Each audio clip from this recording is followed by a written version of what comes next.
falando de projeção, projetar uma taxa de crescimento de 40% durante 5 anos, porque eu acho que nesse período, que é o período explícito da empresa, eu acho que a empresa vai crescer. Tá, se você quiser projetar 50% durante 5 anos aí, e você vai colocar seu dinheiro, aí é seu total risco. Mas valuation, via de regra, não tem regra. Valuation tem sensatez. Sensatez e experiência. E a gente vai olhar aqui, em algum momento aqui, quando eu chegar no slide aqui, que até as pessoas que têm mais experiência vão além da sensatez, cometem deslizes. Mas isso pode ser por enviesamento e tudo mais, coisas que existem no mercado e não tem para onde correr, como a gente sabe. Então, para iniciar aqui, eu quero trazer aqui três coisas fundamentais aqui quando a gente fala de valuation, porque a gente primeiro tem que entender o passado para poder estar comentando sobre o que a gente vai fazer. Então, eu trouxe esse primeiro insight aqui, que é o que estamos prestes a estudar. Nessas três aqui imagens que aqui, a gente tem três fatos aqui, um fato e duas pessoas, né, que foram bem marcantes para o que a gente vai estudar e com certeza colaboraram positivamente para isso. O primeiro é o Benjamin, né? O Benjamin Graham, que ele foi um cara que, historicamente falando, ele foi o cara que ficou conhecido como o primeiro investidor fundamentalista. E o que é, Denis, ser fundamentalista? A Liga diz que é fundamentalista. O que é que a gente está falando? Ser fundamentalista significa você suportar uma ideia, e essa ideia pode ser de um investimento em fundo imobiliário, pode ser, mas é geralmente mais focado em avaliação de empresas. É você sustentar uma ideia de investimento por fundamentos. Já é intuitivo, né? Fundamentalista, fundamentos. Então, a ideia aqui seria justamente isso. O Benjamin Graham, o Benjamin Graham, ele foi um investidor que ele surgiu ali pré-crash de 1929 da bolsa aqui, né? Que é essa imagem aqui que eu coloquei para vocês. E um dos fatores que corroboraram para o que aconteceu nos Estados Unidos naquela época, que veio depois a Grande Depressão e tudo mais, foi justamente a especulação. A especulação que estava presente no mercado. Naquela época lá, a gente não sabia, as pessoas não sabiam a dimensão de uma empresa. Não sabiam ler os números de forma correta das empresas. E o Graham, ele foi um cara que trouxe essa perspectiva num período que ninguém falava sobre isso.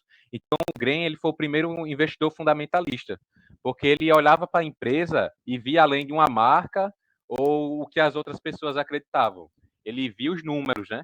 Ele foi o primeiro cara que se preocupou com questão de estoque da empresa. E olha só que avaliação.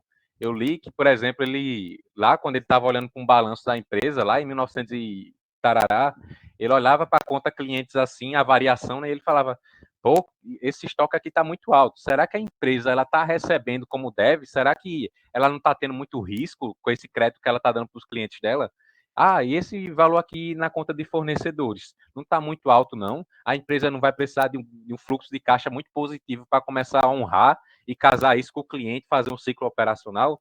Então, tipo assim, ele foi um cara que estava à frente do tempo dele. E é por isso que quando a gente faz aquela apresentação institucional da Liga, a gente sempre fala sobre ele, né? Passado o crash de 1929 e a era Graham também, né? A gente teve o Buffett surgindo aí, né? E o Buffett, ele ficou conhecido pela famosa frase dele, né? Preço não é o que você paga. Preço é o que você paga, valor é o que você consegue, ou o que você leva, que é justamente essa frase que ele colocou aí. Mas o que isso significa? É que preço e valor são coisas diferentes.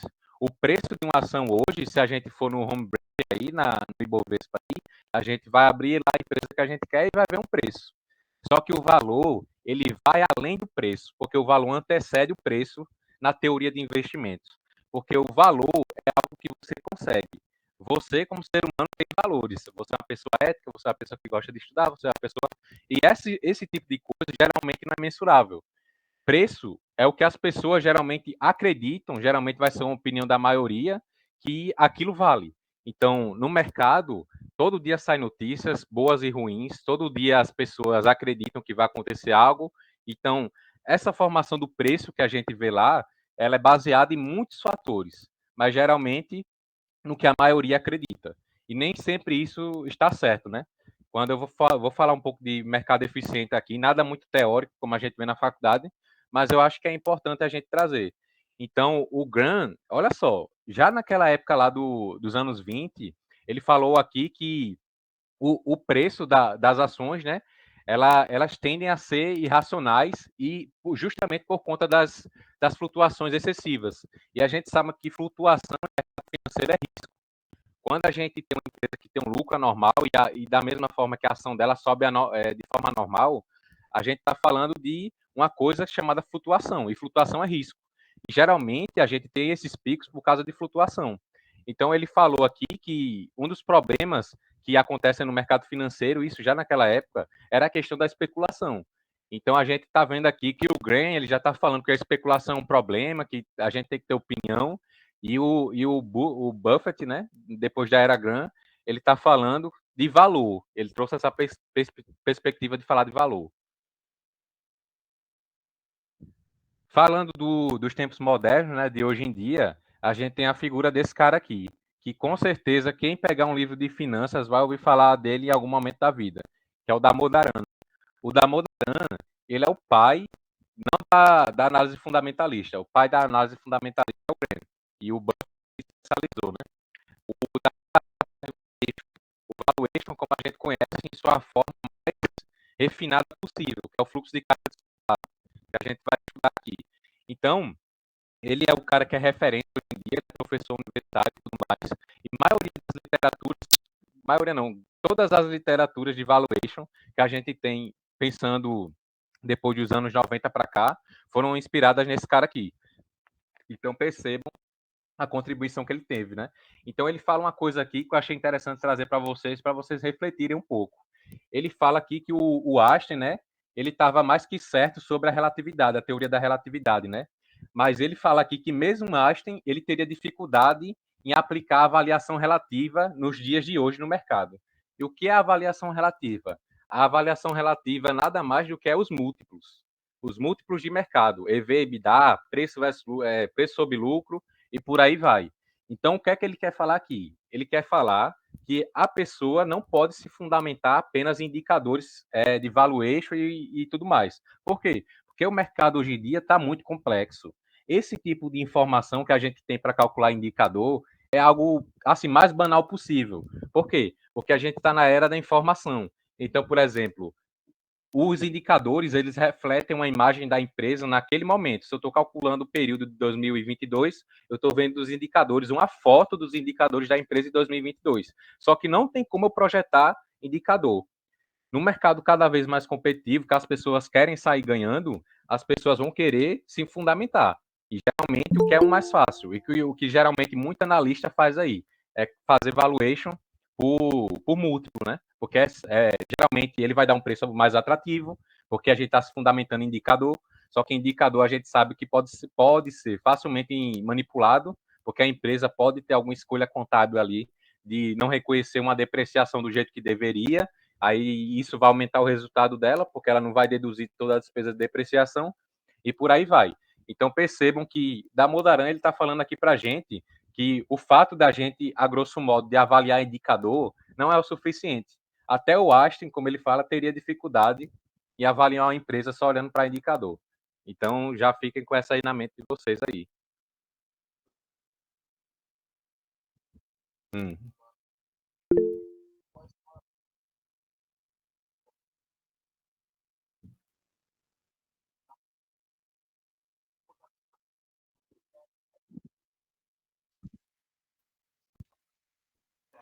Então, aí, Pedro, qual seria o fator aqui? A gente não pode projetar indicador, a gente não pode testar cenários com indicador. Por exemplo, uma empresa de varejo hoje, que tem um resultado muito bom, hipoteticamente, a gente não consegue trazer para um indicador, por exemplo, o impacto de um aumento de uma taxa de juros. Já quando a gente está falando de valuation, por isso que o valuation ele vai ser tratado aqui como a forma mais completa de avaliar um preço de uma ação, ele é tão forte, porque a gente consegue medir o risco do investimento. Então, quando a gente está olhando para múltiplo, a gente não está pensando em risco, não está pensando em futuro, não está pensando em nada, está pensando no presente. Então, pensando no investimento de valor, né, que é o value investing, que é o investimento de longo prazo, o fluxo de caixa descontado é unanimamente melhor do que a avaliação relativa. Então, mesmo a DFP da empresa estando enviesada em algum ponto, seja em uma escolha que fizeram ali, ela não vai poder driblar o fato de eu estar projetando o futuro com base em risco, em economia e tudo mais. Então, isso traz uma margem de segurança maior para a gente pensando no futuro. Tá entendendo?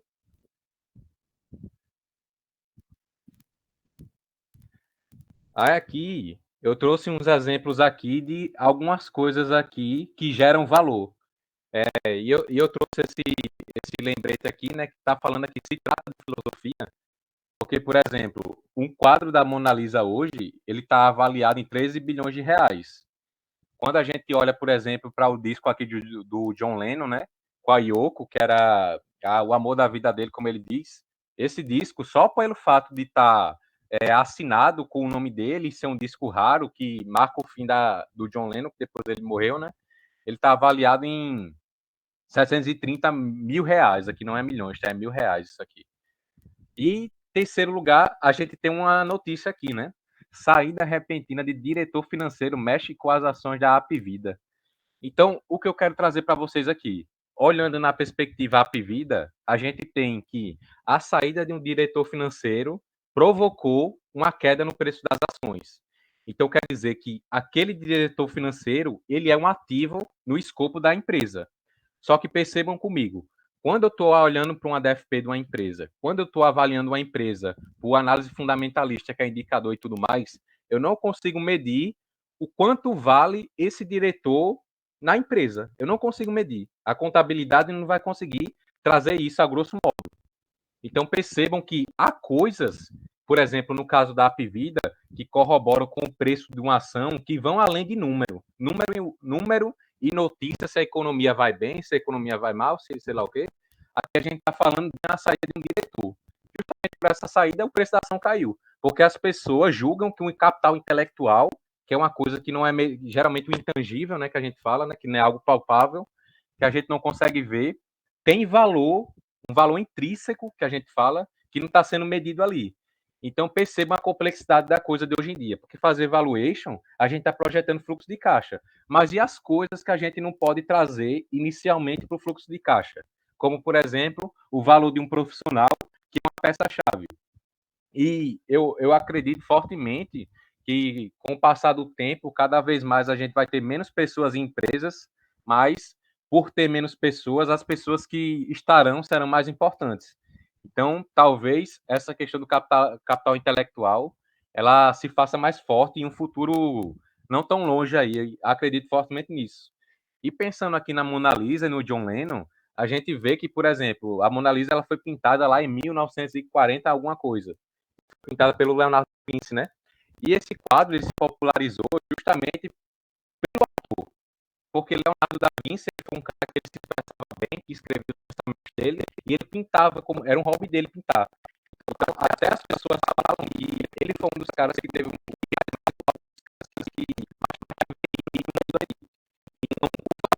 que aquela obra ser pintada por Leonardo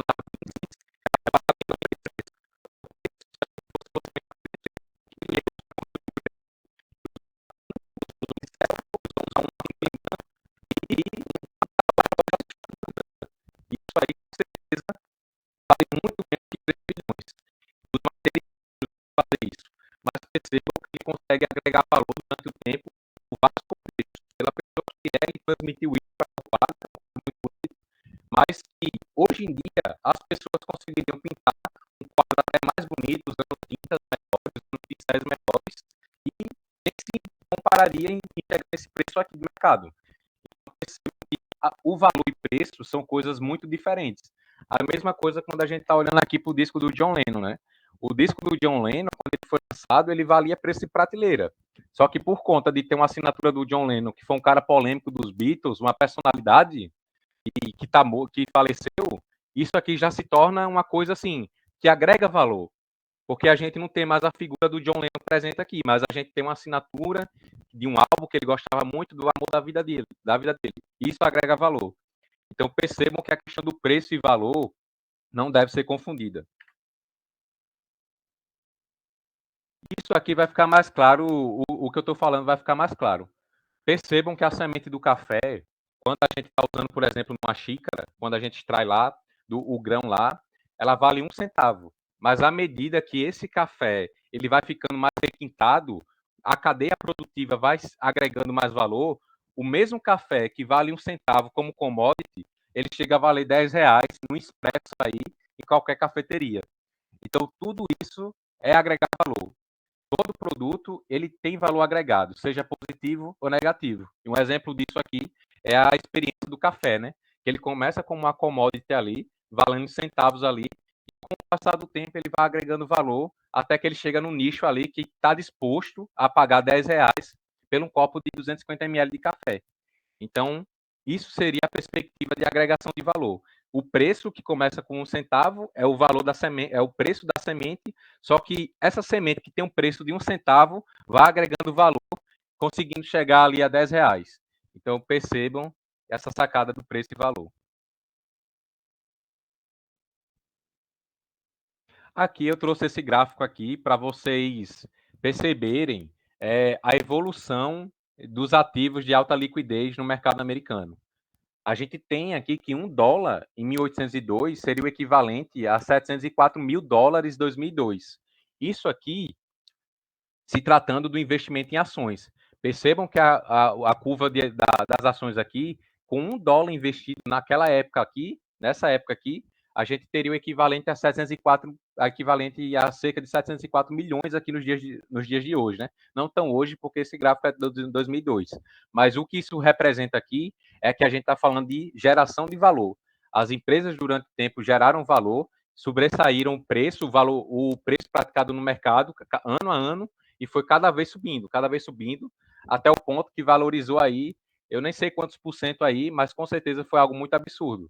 E o que é que eu quero mostrar com isso? É que a lógica do valuation, o fluxo de caixa descontado, é justamente pensando no value invest, né? E o value investing é o investimento de valor. E quando a gente está falando em investimento de valor, eu não estou pensando em vender o que eu vou comprar no curto prazo ou nada desse tipo.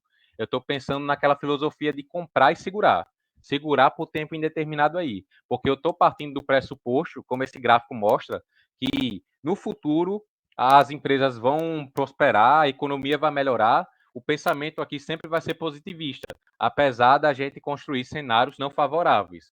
Mas no ciclo normal dos negócios, a gente vai crer que uma empresa ela vai seguir o princípio da continuidade, né, que é um princípio contábil, que não tem data limite para a empresa acabar, não tem uma data estipulada.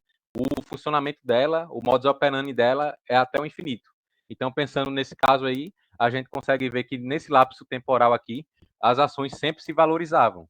Enquanto, na contrapartida, a gente tem que $1 naquela época foi transformado em 5 centavos de dólar em 2002.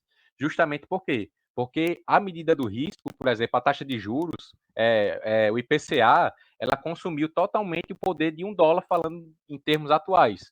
Porque teve inflação, teve muitas crises econômicas durante isso, mas olhem só como o gráfico, eles são opostos, quando a gente está falando de ações e, por exemplo, de você lastrear uma moeda. Então, isso aqui é muito interessante. Outra coisa que tem nesse gráfico aqui está falando aqui sobre as reações, né, de resultados não esperados. A gente está falando agora aqui de teoria de mercado eficiente. E o que a teoria de mercado eficiente ela vai falar para a gente? Ela vai falar que o preço de uma ação, se a gente abrir o home broker hoje, aquele preço que está sendo negociado lá, ele reflete todas as expectativas do mercado, todos os riscos de um mercado, todas as informações, ou seja, não existe informação sigilosa, não existe insider trading aqui, todas as informações estão dispostas para o mercado. Então, num mercado eficiente, percebam que quando acontece uma eficiência, por exemplo, quando uma empresa ela divulga um resultado que não foi muito agradável, por exemplo, a receita líquida dela caiu 20%, eu tenho uma queda acentuada no preço, só que depois eu tenho uma estabilização desse preço. Ou seja, as pessoas, de certa forma, não esperavam que ia acontecer naquela magnitude, mas como o mercado é eficiente, ele rapidamente absorve a notícia e padroniza o preço ali. E já é o oposto quando a gente está falando de um mercado ineficiente, né? Que é o overreaction aqui, que é justamente quando a gente tem a notícia ruim, quando acontece a notícia inesperada, o mercado tende a ficar em pânico. Então é aquela situação que todo mundo começa a vender e algum inteligente aí acaba comprando. que é justamente esse movimento. Porque percebam, no mercado ineficiente, depois da notícia ruim, eu tenho um despencamento aqui do preço da ação e posteriormente o preço da ação começa a cair, começa a subir, perdão. E o que isso significa? É que as pessoas especularam tanto, teve um efeito manada tão forte, que todas as pessoas acabaram vendendo seus ativos. Mas posteriormente a isso, houve uma estabilização da economia, as empresas conseguiram novamente tomar o seu rumo, e a gente vê um crescimento exponencial novamente aqui do preço da ação. E é justamente nesse efeito aqui que a gente viu acontecer, por exemplo, com o Magalu na pandemia, que as pessoas ganham e perdem dinheiro. Por quê? Por causa de especulação, o preço da ação caiu bastante. Posteriormente, viram que não era tudo isso e o preço da ação começou a subir. Só que o cara que comprou aqui, ele vai lucrar muito aqui. E o cara que vendeu aqui, ele está com prejuízo muito grande.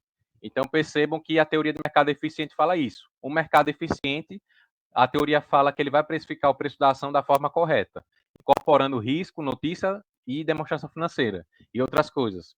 E o mercado ineficiente não. O mercado ineficiente tem dificuldade de precificação porque reina especulação. Especulação e efeito manada. Então a gente já viu no Brasil aqui várias vezes, eu sou um defensor que o mercado não é eficiente.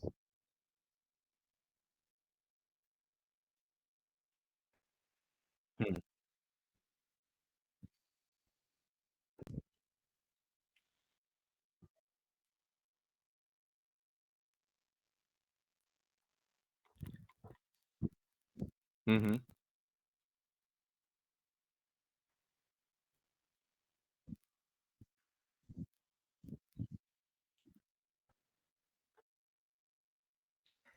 Então, a gente, por exemplo, tem, por exemplo, várias situações que me levam a crer, isso é uma opinião minha, que o mercado não é ineficiente. Por exemplo, no Brasil, a gente teve muita situação, por exemplo, de insider trading, tem até hoje. No Brasil, por exemplo, a gente tem sócio majoritário mudando estrutura societária aí, sem as pessoas saberem, para conseguir fazer cambalacho, como o Matuto diz, né? Para conseguir fazer manipulação de preço de ação para conseguir vender, diretor, enfim. Então, isso são evidências, Pedro, que, por exemplo, existe uma falha grande no mercado. Porque como está acontecendo tudo isso e o investidor não consegue ver? Se a informação é pública, se tudo é público, todos esses eventos estariam sendo julgados a todo momento no preço da ação. Tu consegue entender? Por exemplo, falando de Americanas a gente teve o problema lá do risco sacado. Era uma coisa que a empresa não falou em nota explicativa o que eles estavam fazendo. Então, o mercado também não conseguiu identificar. Então, o preço da Americanas era um valor X, um valor agradável, era um varejo forte, só que por conta dessa notícia, desabou. E desabou justamente porque as pessoas não sabiam e teve o efeito manada. Tá entendendo?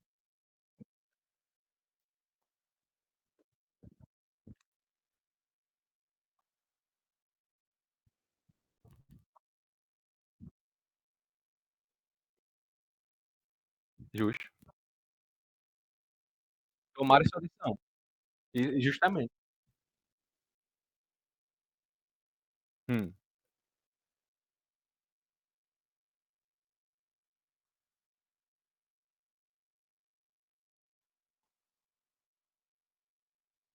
justamente.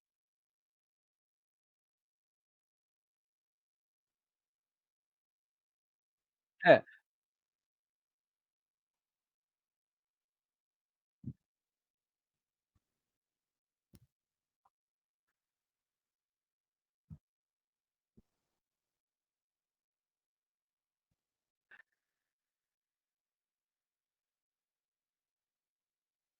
agora, Pedro, deixa eu te falar. É minoritário, porque, por exemplo, no Brasil não existe uma cultura de investir em ações. Porque, por exemplo, quando a gente está olhando para o mercado americano, a gente vai ter que pessoa física, tipo assim, de longe, o maior valor que a gente tem centrado em bolsa de valores, muito é de pessoa física. Então, lá, por exemplo, a informação ela tem que ser divulgada, independente de ter acionista majoritário e tudo mais, mas, tipo assim, mercado americano, todo mundo investe, basicamente. Então, tipo assim, imagina que loucura. Aqui no Brasil não, né? A gente tem muita empresa aí que é controlada por outra empresa, que é controlada por holding e tudo mais. Então, tipo assim, é bem complexo essa questão aí. Mas, tipo assim, a teoria, ela traz justamente isso, que no mercado, um mercado eficiente ele tem transparência. Então, é por isso que nos Estados Unidos a gente tem muito órgão de regulamentação, tudo mais. Enquanto no Brasil a gente anda sofrendo muito escândalo, né?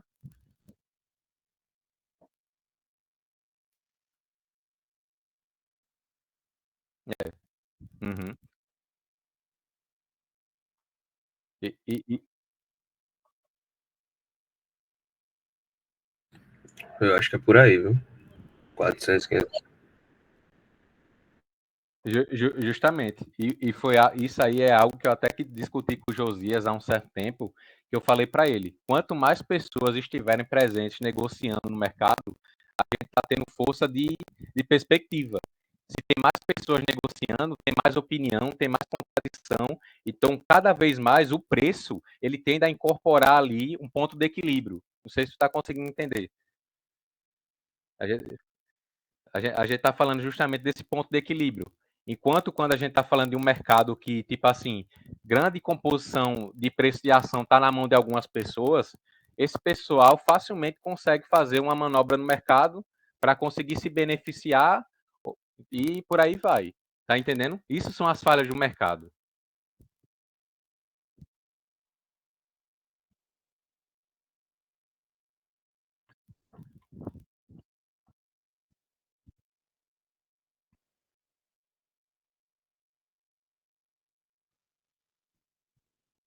É justamente isso que a gente está conversando. A gente trouxe.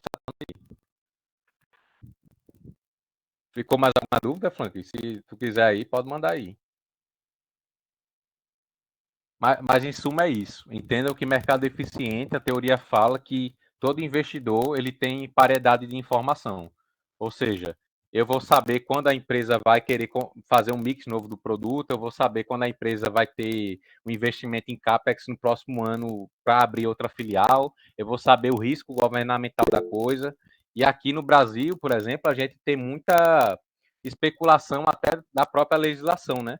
Por exemplo, a gente está numa reforma tributária aí que muita gente não sabe como vai acontecer ainda, apesar de ter um desenho, e isso vai impactar as empresas. Mas será que o mercado hoje ele já absorveu, por exemplo, no preço das ações, o impacto dessa tributação nova em cada tipo de atividade? Provavelmente não.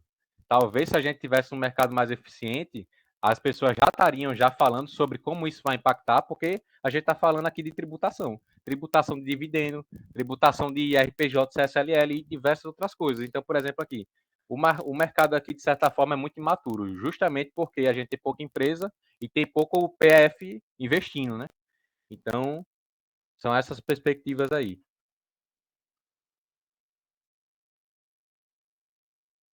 É,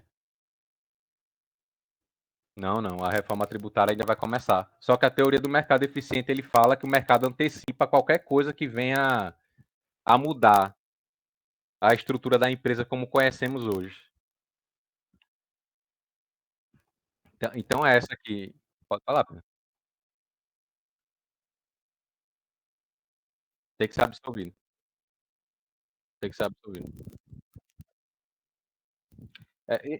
Imagina assim, imagina tu fazer um valuation para daqui a 5 anos, tu vai fazer esse valuation aqui, pensando no mercado hoje.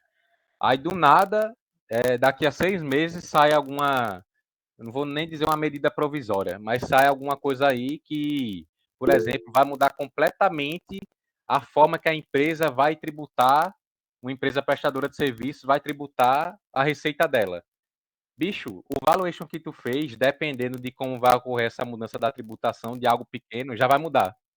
Já vai mudar. E se tu continuar com essa tese de compra, tu pode estar cometendo um grande equívoco, porque tu não projetou os fluxos de caixa levando em consideração essa notícia. E por aí vai. É por isso que hoje, quando a gente chega, por exemplo, em tributação no valuation, a gente está chegando, a gente sempre vai mensurar 34%, mas isso a gente vai ver depois. Mas, por exemplo, com essa forma de tributação, eu não sei, eu não parei ainda para ver minuciosamente como vai se comportar a receita, a receita bruta que a gente está falando. É algo que geralmente as empresas botam lá nas DFPs como vai se comportar isso, o que é que isso vai trazer e por aí vai. Então, o mercado eficiente, ele já precifica isso antes mesmo de acontecer, porque ele é eficiente.